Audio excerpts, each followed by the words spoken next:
today there are 4 different eagles singing. Yeah, this is. It got prize for the national.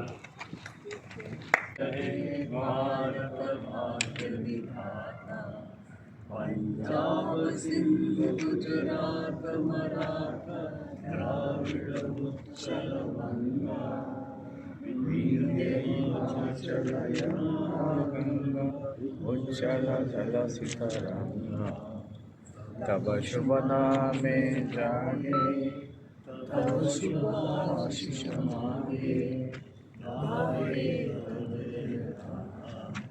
जनगण मंगलदायक जय हे भारत भाग्य विधाता जय हे जय हे जय हे जय जय जय Hind.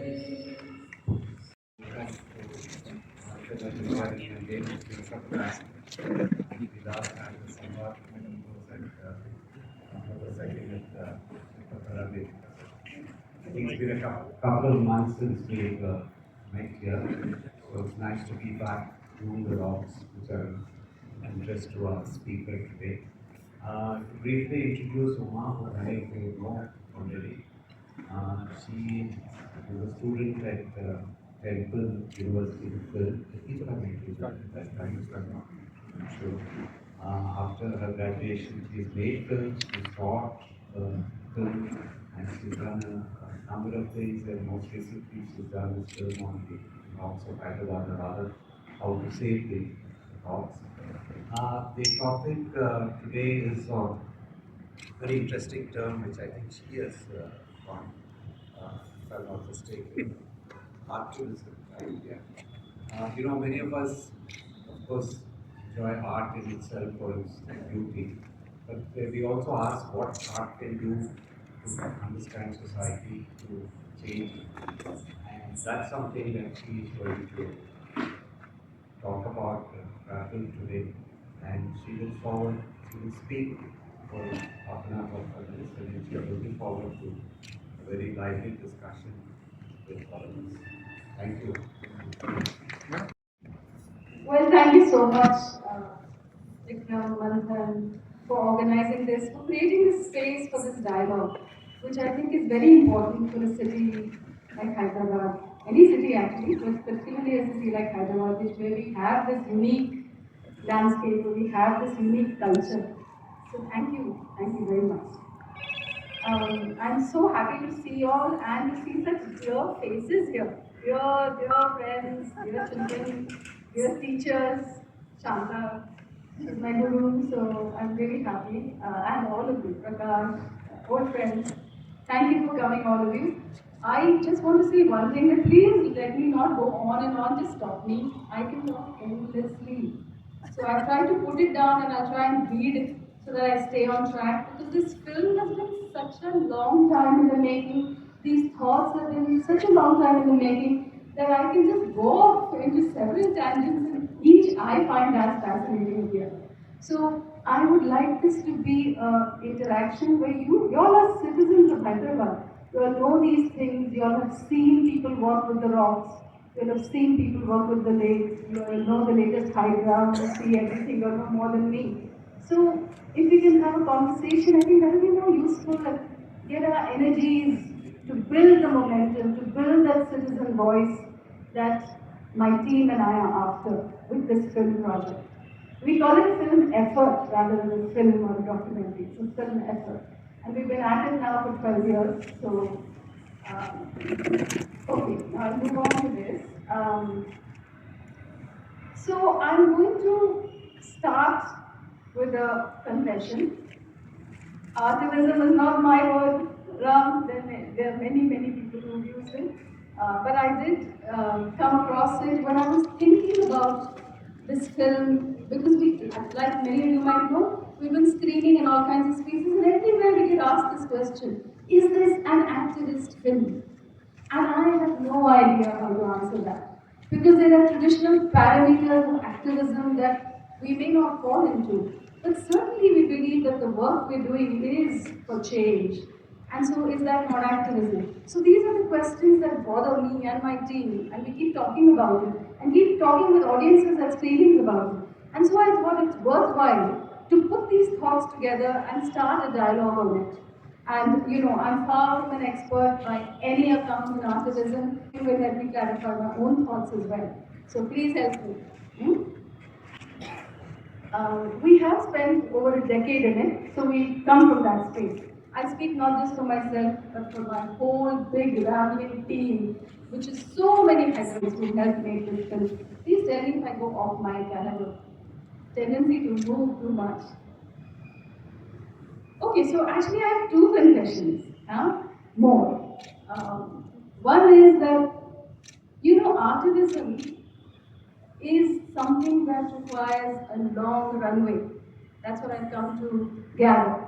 And in the course of this, we talk about different kinds of artivism and things, but the kind of really requiring a long runway, and a long time. It's a slow process.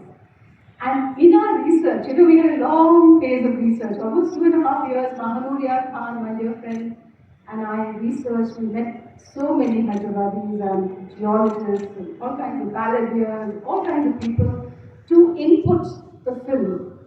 And one thing that Lakshmi Devi Raj, who's an old Hyderabadi, told me, and I think it's very appropriate, and it's one of my confessions. She said, Hyderabad के बारे में ये कहा जा सकता है, सुस्ती के आदि Hyderabadi. So I think this long runway is really appropriate for me as a Hyderabadi. I'm slow. I like to take my time and feel my way, and so that kind of activism that we talk about as we go along is really, I feel, appropriate. Then the other thing I want to confess is that screening to accommodate more people. And so, in that whole process, I have lost my train of thought. In that whole 10 years, we shot, we put together a rough cut, we, researched everything. But then in 2019, I was in town and needing to do some little pickup shooting. And I saw that biodiversity park. All of you know what I'm going to say now. I saw it as a rumble and as a rubble of broken stone. And it was so shattering to see it, shattering. And I told the film team and Manu and all of us, we were saying, why are we doing this? Time waste, energy waste, look at this. This is a government dedicated biodiversity park, which we all love. And here's what we're seeing. What's the use of what we're doing? And so it was really heartbreaking, I failed moment that, And then this quote, this line, push through the pain, giving up hurts more, really sums up what happened to us then. We said, that hope somewhere floats up, and this sort of propelled us, and we managed to finish the film despite all the grief that we were going through. So, that was just to contextualize the title. Is fun in the story.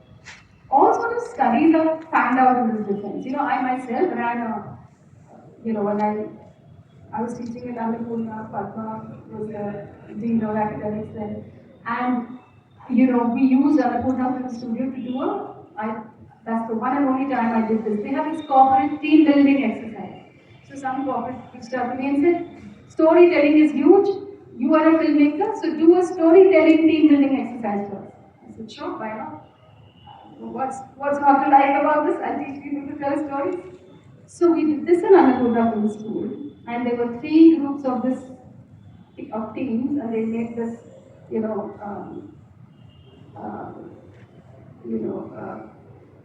they made these stories because now corporates are into this.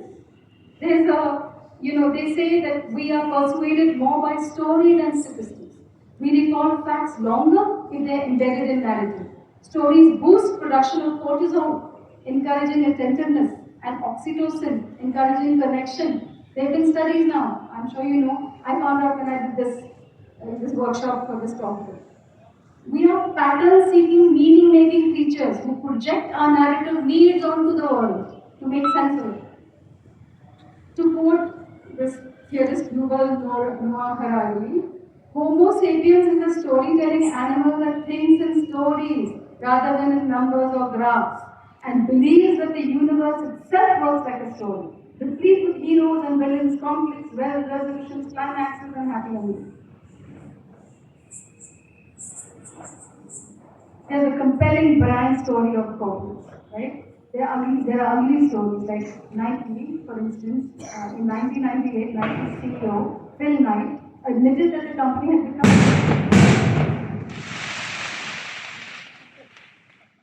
Nike celebrating. That the company had become synonymous with slave wages, forced overtime, and arbitrary abuse. The brand clearly needed to be associated with something else. Nike recruited a senior staffer at a prominent anti-child labor program, and a form of organizational storytelling was launched in which the corporation produced and controlled its own counter-narratives. Now, I'm not trying to trash Nike or anything, I'm not on that path at all, but I'm saying that stories are used, even by any possible entity on the planet now, to propagate themselves. Okay, I'm going to go through this very quickly. To go through a bit of the history, Plato urged the exile of all storytellers and poets for candying over ideas with devious manipulations and seductions. E.M. Forster found something unseemly about the story, that lowest and simplest form of literary organisms, he said. A veritable tapeworm, with its dankly primordial, and then, question. We were, he feared, all like Shehrazade's husband. You know Shehrazade, Arabian Nights, huh? In that we want to know what happens next all the time. The novelist Amit Chaudhary spoke at the 2018 symposium he convened called Against Storytelling. Everyone was so fed up with it. About his distaste for being marginalized in what stories he could tell. In the globalized world, he had to speak of the Indian experience only, and that too the particular ones that fit the expected form. Yeah, thank you, Uma, for a very stimulating talk. I'm sure there'll be many questions. Who would like to start speaking to that? Yeah, Achula. Inform. Considering that art is usually understood as something that many people can look at and come up, if a million people look at it, a million people will come up with a million different ways to understand it. How do you sort of rationalize that understanding of this thing that you're trying to create as art with something that Clarifies a lot. So, there's activism on its own, and then activism that uses art. Now, that creates artivism of many kinds. So the kind of works you're thinking of, the works that audiences bring their own experiences and baggage to, and therefore have subjective experiences of, are one kind of art and responses and artivism. There is also an artivism that's more instrumentalist, more utilitarian. That is where the slogans are all come. Like I remember when I was in Berkeley at the time, a student and all that, and there was, I think America had invaded Iraq or Kuwait, one of the two. And there was a placard in the back of a car, and it said, "What if Kuwait's most important product was broccoli?" So Bush famously hated broccoli. So, so that is instrumentalist, sloganeering, witty, enjoying of the cause. All those examples I have given. So I felt I should get some other examples to broaden the discussion to the world and not stay like that. That's why. But I hear you, I believe in you completely. When you want action or a reaction, to have something as dramatic, unless you give that threat of a doomsday, nobody take it seriously or. I know, Aruna, that's the reason it's done. Of course, Even like the rocks, when you talk of the Hyderabad rocks, I mean, they're practically gone. Yeah. It's very encouraging when you go out of Hyderabad, rural areas, they're still there. Yeah. So I don't know whether your film will have that impact, because the way we are growing our population and expanding more and more, whether those will also start getting threatened. Yeah, I agree with you. I think those may also go. Already Mona is now, that beautiful street walk is broken on that road. We still have a few spaces, Venkateshwara, Putra, Bhale Mubarak. We have Mona, we have. But they may also go, you're absolutely right. Artivism, you have to bring Doomsday scenarios. Yes, and I think I think it should be part of it. I feel if that's the whole story, then where's the hope? Where do we work? What do we work for? So doomsday is important, but there's a word for these narratives. Deer in headlights narratives, or there's a better word, but it's not coming to my mind. So these doomsday scenarios are all over the place, But now all climate activists are saying, where's the hope stories? Where are those? What will make us work? What if it's all doomsday? Why do we work? We're dead anyway. Right? So it's a balance, it's a fine balance. I hear you, and I understand I myself. I'm so depressed about the rocks we've lost, So, and it looks like you're right, that the remaining also will go. And it's so sad, I'll tell you another thing. बच्चे बोलते हैं. In our Padmavat, she's done so many amazing screenings. बच्चे, we showed the film in 7th standard, I think. And when they saw the Mora Ali, and they said the rocks, and they said, this is so beautiful, we have to tell them that this is broken now. And they said, a child, same. And the reason the reason we are given, is that elderly need to be able to get to the shrine, and it's not possible for them to walk those steps, and therefore this car track has been made so the cars can go all the way to the round. Fine, I'm getting there. I'm going to be elderly pretty soon, so I can understand that. I'm behind that. But there are other ways to do that than breaking 3 billion-year-old sheet rock and the ecology associated with it. And that child told us the way. She said, why don't they build a ski lift? From here, there'll be a ski lift, and elders will be deposited at the shrine. Why didn't we do this? Why didn't we do this? Another child in another school, the biodiversity park. This really is sitting like a stone in my heart, so I go on and on about it. Biodiversity park. So when we showed this film in another school, and we talked about this, the child said, but why didn't they make a flyover? We could have been going over that park and looking down at the view, and the rocks and the peacocks and snakes all would have been safe. Bachcha bol raha. Why is it? Surely we have individual talent. Surely we have all this. Surely we have the imagination. We are a rich country in talent and imagination. Why is this not happening? You all, please, let's have this conversation. I don't have answers. Recently, we have taken more examples from our Indian, from our culture, from our Hyderabad. So, there was a lot of Western influences in your talk.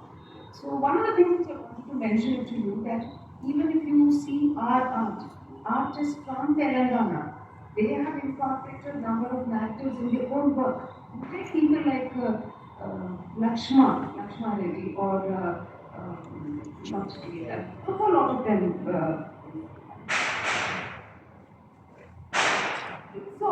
I believe. So, what I'm trying to say is, we have artists, not necessarily filmmakers. Oh, okay. So she tells me from Kiranmai's film ResearcherOn9-11-24. So there are a lot of instances. Obviously, it's not being mentioned in your film, but narration in art is very much local. It's already there. And of course, some of the stories which you have told in the film have also come from Hyderabad. I love your story of Patthar Ka Gosht, which I always tell people, whoever comes to Hyderabad, that you must have Patthar Ka Gosht made on a stone. And this is a vegetarian speaking. So to just answer your question, that we have number of examples in artists who have used the system, but unfortunately, it was not part of this film, I guess, you know. So yeah, so you have those who does it in ceramics. You have Lakshma, you also have DLL Reddy, you also have a number of artists who are from Telangana, but they have told stories. You have Ravindra Reddy, one of the well-known sculptors from here. He tells a story only through his heads. So I think telling stories like that was one of the strands we talked about is important because that's how we are going to get to people. Storytelling narratives are one of the most important ways to get to people and connect. And even today, I mean, even here I'm telling a story when I tell people that just yesterday I was telling somebody that my garage was scooped out of a rock. So that's a story, it's a little bit of a story. So I think we take this forward through storytelling and through narrations. And here I would just like to share one experience because I know you have been talking about how children react to it. And this was a child in class 4. So I was a little apprehensive when I went to the school. I said, what will they understand? Amazing what they understand, even if it is a little bit simplistic, but I think their understanding of what we are destroying in the name of growth and development is very, very important. Thank you. That's great to hear from them. I just add 2 words to your talk. Songs good. Story song. And something like that. What is the English word? Ballads. Ballads and story and song. That's it. I completely agree with the balance. I saw an Abu Katha Yelama, and that's how it got influenced the film. It was so powerful. Venuka's lament when Parshama chases her, and then how she runs and becomes a tree in the river, running from him, and then in the decades she finds the lost. So that story is in our film, and yeah, I agree with you. That ballad is so powerful. Where you started and where you are now trying to take the film out to schools, children, and all of that. So that great job and congratulations. I have lots of questions. I mean, this is probably the first time, in spite of following the film for so long, that I've heard you articulate many of these larger ideas around Artivism. So I have one question for now. We can talk about other things later. So there is art and aesthetics on the one side, and then there is politics. And I'm using politics in a broader sense, right? I mean, the desire to bring about change, the discomfort with how things are, and wanting it to change in whatever domain. So I'm using politics in that sense. How, if you have an Artivist project like this, you may not have started out thinking it is an Artivist project, but it turned out to be that. What is the relative weight that one gives to art and one gives to politics?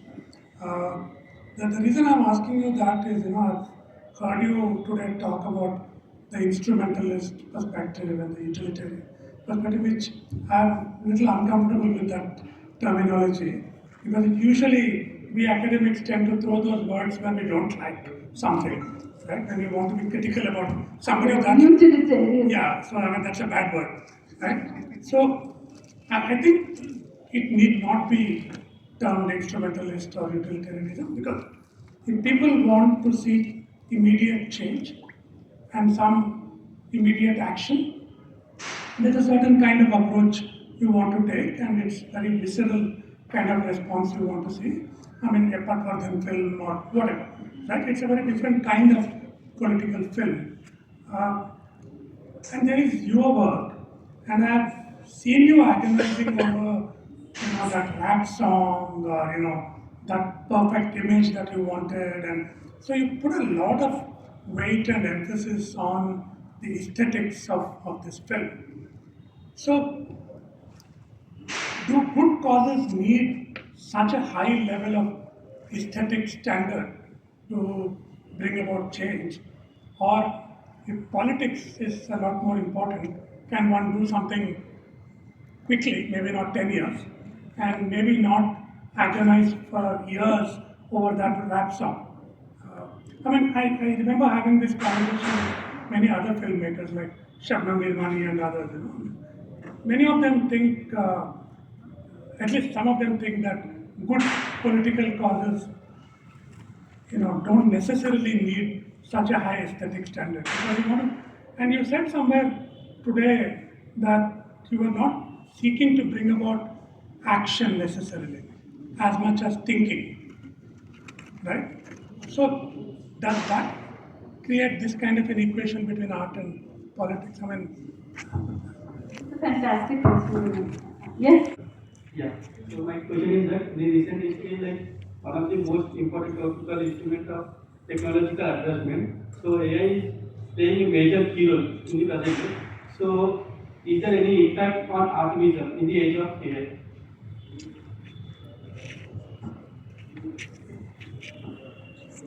As we start off to create a work of art, or does the work of art come from within without even the need for him to go through the process of creation or activity? And if on the other hand, an artist starts off with the idea of trying to impress a large group of people towards a particular goal. Would an artist be an artist? And can an artist be an artist? I want to add one more thing. Go for it. I mean, this is more of an observation again, just in response to what you had said, which is do good causes really need to maybe not almost necessitate high production value. I recently rewatched the movie Roja, which I really don't agree with the movie. So there's, again, this is just an observation, but there's almost a sort of sadness in that, which is like you watch it and then you think, oh, it's really unfortunate the politics of the movie are not great. Because the movie and the production quality is excellent, and the music is incredible, and the acting is incredible. But you look at it and you think, is this what Manirathan thinks the solution to the Kashmir conflict is? Yes, right on, absolutely. And that's what. So, I will address the AI question first because I don't know enough to tell a long answer. I think AI would probably do the exact same as it does with other disciplines. It makes information available, so you are able to, very easily you can access what you need to say. And I don't know how much that will affect the power of how you decide to say. There's where the artist will come in, the writer will come in, the politician will come in, the activist will come in. कैसे बोलते हो आप? AI से सामान मिल जाएगा, महंगा मिल जाएगा, माल मिल जाएगा, तो उसको फिर लेके क्या करोगे आप? Right? What will you do with it? Is where the work comes, where the communicator comes. So I think AI is probably the same for film as it is for any other place. That's what my instinct tells me. But I don't know, so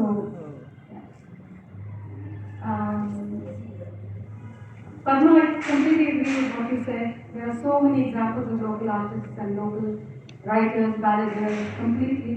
The film, at 48 minutes, I've been given Galis. Why didn't you make a shorter film? No one's going to watch a 48-minute film. So there was no question of adding more stuff.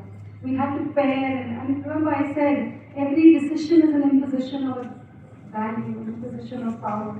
It's an exercise of power. And that's what happened to us. We have to relearn so much. Fortunately, we could keep in so much, so we're grateful for that. This is a great question, and it's at the root of so many discussions in filmmaking. What should you go for? What should you aim for? I didn't do any conscious aiming.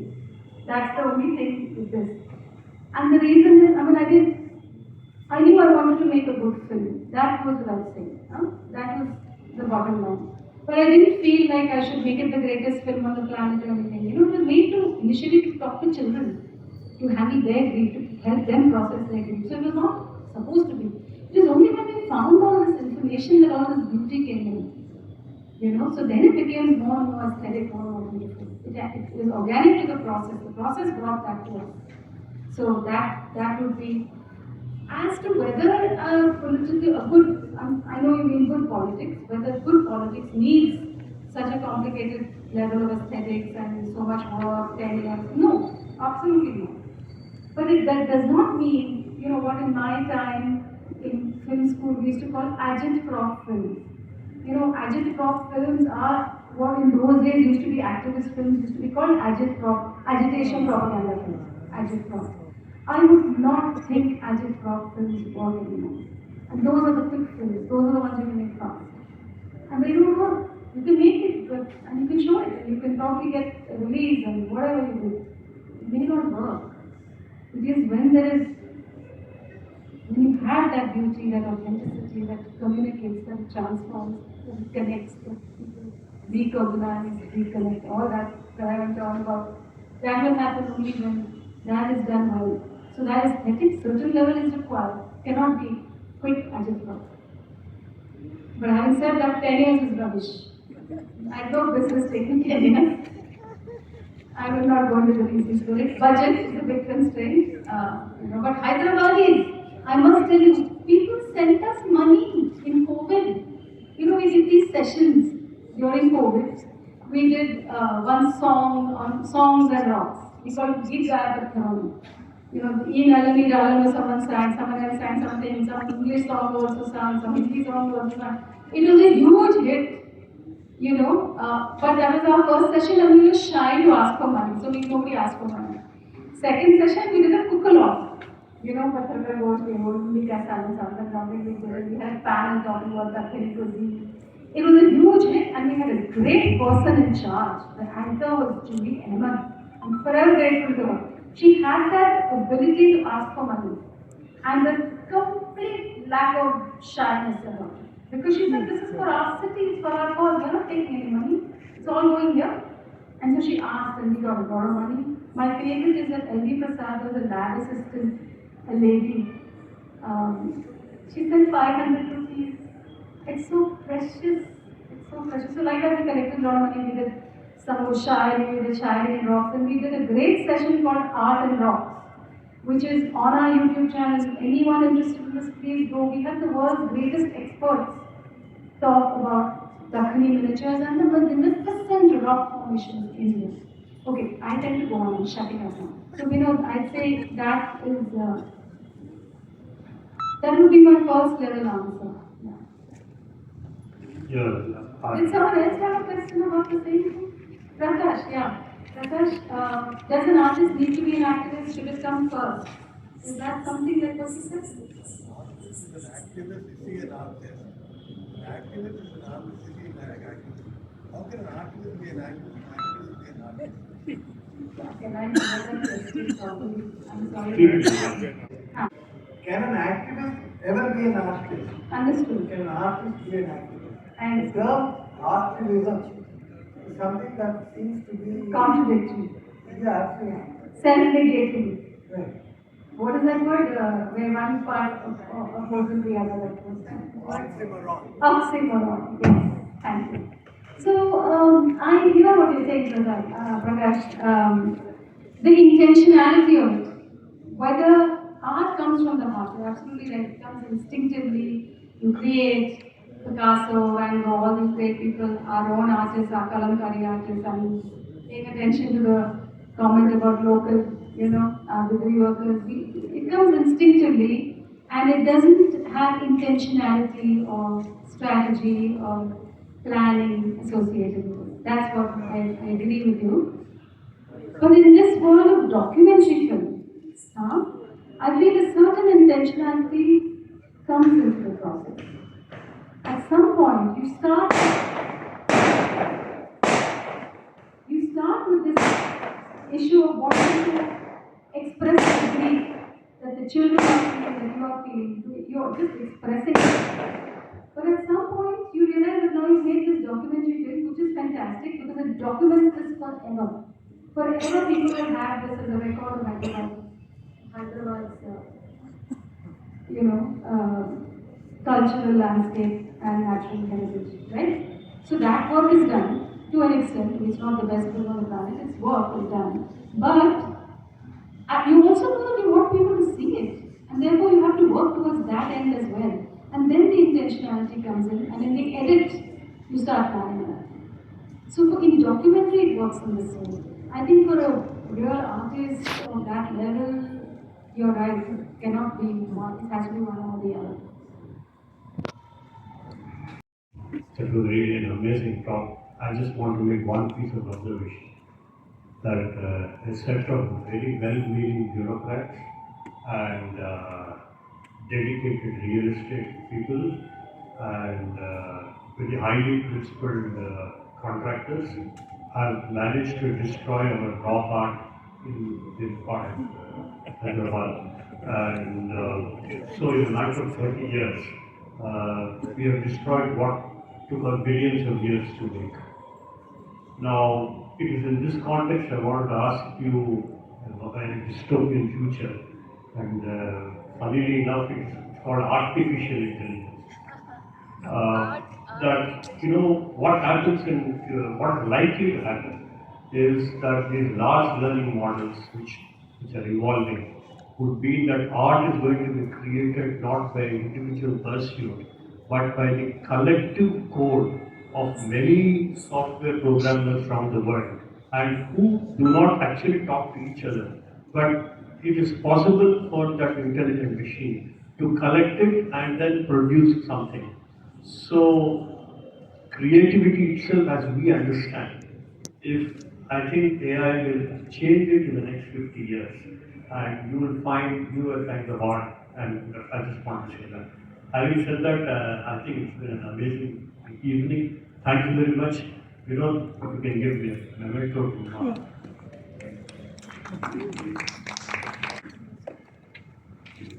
Thank you.